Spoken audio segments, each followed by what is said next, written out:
মানে যেই ব্যবসা অনেকেই করে, ব্যবসার নাম কি? জীবনের প্রথম এরকম একটা উত্তর পাইলাম। বললাম যে কিসের ব্যবসা, বলে গাজার ব্যবসা। এখানে কেউ কি গাঞ্জাখোর আছে নাকি রে ভাই? হ্যাঁ, গাঞ্জাখোরকেই মেয়েরা বেশি পছন্দ করে, দাড়িওয়ালা পছন্দ হয় না যুবক ভাইরা। আর গাঞ্জাখোরকে পছন্দ করে কারা? যারা আইফোন 16 প্রো ম্যাক্স পর্যন্ত কক্সবাজার চলে যায় তারা। আল্লাহ হেদায়েত দান করুক, পড়েন সবাই আমিন। না না, গাঞ্জার ব্যবসা করা যাবে না ভাই। আল্লাহ আল্লাহ হেদায়েত দান করুক, পড়েন সবাই আমিন। প্রিয় ভাইরা, হাসির ছলে ছিলাম, নাও ট্রাইং টু বি সিরিয়াস মুডে বলছি, আপনাদের হাসি স্টপ করা। আমি স্পষ্ট ভাষায় ঘোষণা দিচ্ছি, যারা এই কসবার মাটিকে অপবিত্র করবার জন্য, ব্রাহ্মণবাড়িয়ার বদনাম করার জন্য গাঁজা, ইয়াবা, বাবার ব্যবসা করবে, এদের প্রত্যেকের বিরুদ্ধে মুসলমানদেরকে সোচ্চার হয়ে অ্যাকশন নেওয়া লাগবে যুবক ভাইরা আমার। এটাকে মজার ছল নিলে এটা কসবার বদনাম। আমার এই মাতৃভূমি, এটা পবিত্র মাতৃভূমি, আর এই মাটি আরো পবিত্র। এটা সাধারণ কোনো মাটি নয়, এটা গোলাম সরওয়ার সাইদি হুজুরের মাটি যুবক ভাইরা আমার। এই মাটিতে গাজার ব্যবসা চলবে না, ইয়াবার ব্যবসা চলবে না। যেই ঘরের ভেতরে কোনো যুবক বা তার বাবা বা তার যাই হোক না কেন, যেই গাজার ব্যবসা করবে তার বিরুদ্ধে থানা ইনফর্ম করে তাকে পুলিশে দেওয়া লাগবে যুবক ভাইরা আমার। আল্লাহ আমাদের সবাইকে সোচ্চার হওয়ার তৌফিক দান করুন, আমিন। আচ্ছা, গাজা ছাড়া আর কোনো ব্যবসা কি এখানে নাই? সূরাটার নাম হচ্ছে সূরাতু আলে ইমরান। বলেন সবাই, সূরাটার নাম সূরাতু, আয়াত নাম্বার হচ্ছে 102। You have to answer me very loudly, আওয়াজ দিয়ে উত্তর দিবেন। আয়াত নাম্বার 102। এই আয়াতের ভেতরে আল্লাহ তাআলা ঈমানদারদের জন্য দুইটা মেসেজ দিয়েছেন। বলেন সবাই, হাত দেখে, look at my two fingers, দুইটা আঙ্গুল দেখেন। কয়টা? মাশাআল্লাহ, হাত নামা। এক নাম্বার মেসেজ আল্লাহ তাআলা বলছেন। ও আচ্ছা, একটা কথা আগে উল্লেখ করি, এটা না বললে তাফসীরটা স্বয়ং সম্পূর্ণ হবে না। যে কোনো আয়াতের তাফসীর পেশ করতে চারটা বিষয় must. It has to B mention, it will mention. এটা মেনশন না করলে তাফসীর আপনার সম্পূর্ণ হবে না।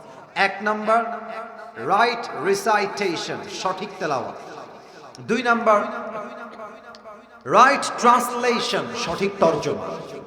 নাম্বার 3 হচ্ছে what's the explanation of this ayah, এই আয়াতের তাফসীর কি, এই আয়াতের ব্যাখ্যা কি। And the fourth is what's the lesson that you have got from this ayah, আপনি এই আয়াত থেকে শিক্ষা কি পেলেন। এই চারটা বিষয়কে উল্লেখ না করলে কোনো আয়াতের তাফসীর কখনো সম্পূর্ণ হতে পারে। আসুন আমরা এক নাম্বার থেকে শুরু করি, তেলাওয়াত করছি, দিল থেকে শুনবেন আমার প্রিয় কসবার যুবক ভাইয়েরা, মুরব্বী আব্বা জানেরা। আউযু বিল্লাহি মিনাশ শাইতানির রাজীম, বিসমিল্লাহির রহমানির রহিম। ইয়া আইয়ুহাল্লাযীনা আমানু তাকুল্লাহা হাক্কা তুকাতিহি ওয়া লা তামুতুন্না ইল্লা ওয়া আনতুম মুসলিমুন। আল্লাহু আকবার।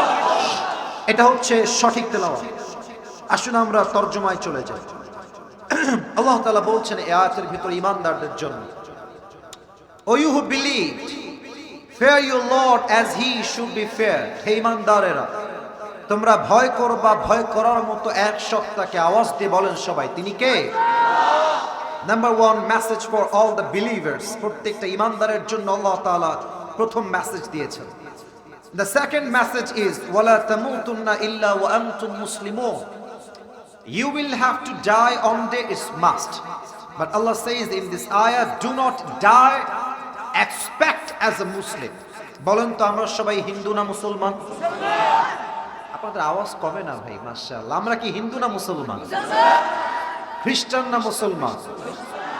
আল্লাহ বলছেন তোমরা মুসলমান, তবে মনে রেখো মুসলমান না হয়ে কবরে এসো না। এর মানে আমরা মুসলমান হয়েছি নামে, কাজে মুসলমান হতে পারি নাই, বিধায় আল্লাহ বলছে মুসলমান না হয়ে কবরে এসো না। ঠিক কিনা বলেন? তাহলে মেসেজ পেলাম কয়টা? ডানের ভাইরা একটু সবাই মিলে বলেন কয়টা? আসুন আমরা এবার ব্যাখ্যায় চলে যাই, তাফসীরে চলে যাই। প্রথমেই আল্লাহ তাআলা বলেছেন তাকওয়ার কথা। হোয়াটস দ্য ডেফিনেশন অফ তাকওয়া? তাকওয়া কাকে বলে? আজ আমরা হাদিস থেকে উইথ এক্সপ্লেনেশন, ব্যাখ্যা সহ আমরা জানব। তবে আপনাদের ব্রাহ্মণবাড়িয়ায় সবচেয়ে ফেমাস ব্যবসা, মানে যেই ব্যবসা অনেকেই করে, ব্যবসার নাম কি?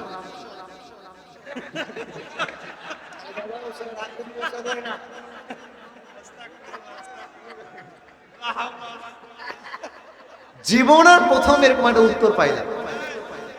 বললাম যে কিসের ব্যবসা, বলে গাজার ব্যবসা। এখানে কেউ কি গাঞ্জাখোর আছে নাকি রে ভাই? হ্যাঁ, গাঞ্জাখোরকেই মেয়েরা বেশি পছন্দ করে, দাড়িওয়ালা পছন্দ হয় না যুবক ভাইরা। আর গাঞ্জাখোরকে পছন্দ করে কারা? যারা আইফোন 16 প্রো ম্যাক্স পর্যন্ত কক্সবাজার চলে যায় তারা। আল্লাহ হেদায়েত দান করুক, পড়েন সবাই আমিন। না না, গাঞ্জার ব্যবসা করা যাবে না ভাই। আল্লাহ হেদায়েত দান করুক, পড়েন সবাই আমিন। প্রিয় ভাইরা, হাসির ছলে ছিলাম, নাও ট্রাইং টু বি সিরিয়াস মুডে বলছি, আপনাদের হাসি স্টপ করা। আমি স্পষ্ট ভাষায় ঘোষণা দিচ্ছি, যারা এই কসবার মাটিকে অপবিত্র করবার জন্য, ব্রাহ্মণবাড়িয়ার বদনাম করার জন্য গাঁজা, ইয়াবা, বাবার ব্যবসা করবে, এদের প্রত্যেকের বিরুদ্ধে মুসলমানদেরকে সোচ্চার হয়ে অ্যাকশন নেওয়া লাগবে যুবক ভাইরা আমার। এটাকে মজার ছল নিলে এটা কসবার বদনাম হবে। আমার এই মাতৃভূমি, এটা পবিত্র মাতৃভূমি, আর এই মাটি আরো পবিত্র। এটা সাধারণ কোনো মাটি নয়, এটা গোলাম সরওয়ার সাইদি হুজুরের মাটি যুবক ভাইরা আমার। এই মাটিতে গাজার ব্যবসা চলবে না, ইয়াবার ব্যবসা চলবে না। যেই ঘরের ভেতরে কোনো যুবক বা তার বাবা বা তার যাই হোক না কেন, যেই গাজার ব্যবসা করবে তার বিরুদ্ধে থানা ইনফর্ম করে তাকে পুলিশে দেওয়া লাগবে যুবক ভাইরা আমার। আল্লাহ আমাদের সবাইকে সোচ্চার হওয়ার তৌফিক দান করুন, আমিন। আচ্ছা, গাজা ছাড়া আর কোনো ব্যবসা কি এখানে নাই? আচ্ছা, আমি নিজে আপনাকে এক্সাম্পল দিচ্ছি। আপনাদের এখানে একটা মোড় দেখলাম, মোড়টার নাম কি গো ভাই? কদমতলি মোড়। আচ্ছা, দেখবেন যখন অনেকগুলো দোকান আছে না নাই? আচ্ছা, আমি কসবার ভাইদেরকে দুইটা অপশন দিচ্ছি, দুইটা। I will give you just two option, দুইটা অপশন, দেখি আপনারা কোনটা নেন।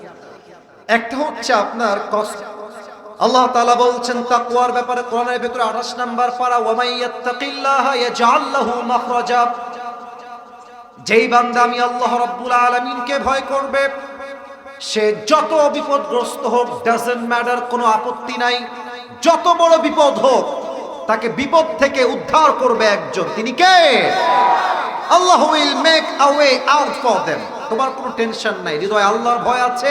আল্লাহ বলছে বান্দা বিপদ তো উদ্ধার করার দায়িত্ব আমি আল্লাহ নিজেই নিয়েছি, সুবহানাল্লাহ। দুই নাম্বার, যেটা আমি আমার লাইফে প্রমাণ পেয়েছি, আমি বলছি না যে আমি অনেক মুত্তাকি, না, মনে রাখবেন আপনি যে অনেক বড় মুত্তাকি এটাও দাবি করতে পারবেন না, এবং কেউ যে মুত্তাকি নয় সে যে গুনাহগার এটাও আপনি দাবি করতে পারবেন না। কথা আমি আবারও বুঝাই বলছি। আপনি বলবেন যে আমি আল্লাহকে অনেক ভয় করি, আমার মতো ভালো কেউ নাই, এটাও দাবি করতে পারবেন না। আপনার পাশের কোনো ভাইকে এইটাও বলতে পারবেন না যে তুই জাহান্নামী, তুই খারাপ, তোর মাঝে আল্লাহর ভয় নাই, এটাও বলা যাবে না। তো যেই বান্দা তাকওয়া অর্জন করতে পারে, আল্লাহ তাআলা নিজে বলছেন যে তাকে আমি আল্লাহ এমন জায়গার থেকে রিজিক দিব, খাবার দিব, চাকরি দিব, ব্যবসায় বরকত দিব, সে পাগল হয়ে যাবে, কল্পনা করে পাবে না যে এই রিজিকটা আমার কাছে আসলো কই থেকে। সুবহানাল্লাহ পড়েন। আমি কয়েকদিন আগে আমার কোনো একটা মাহফিলে বলেছিলাম যে আমি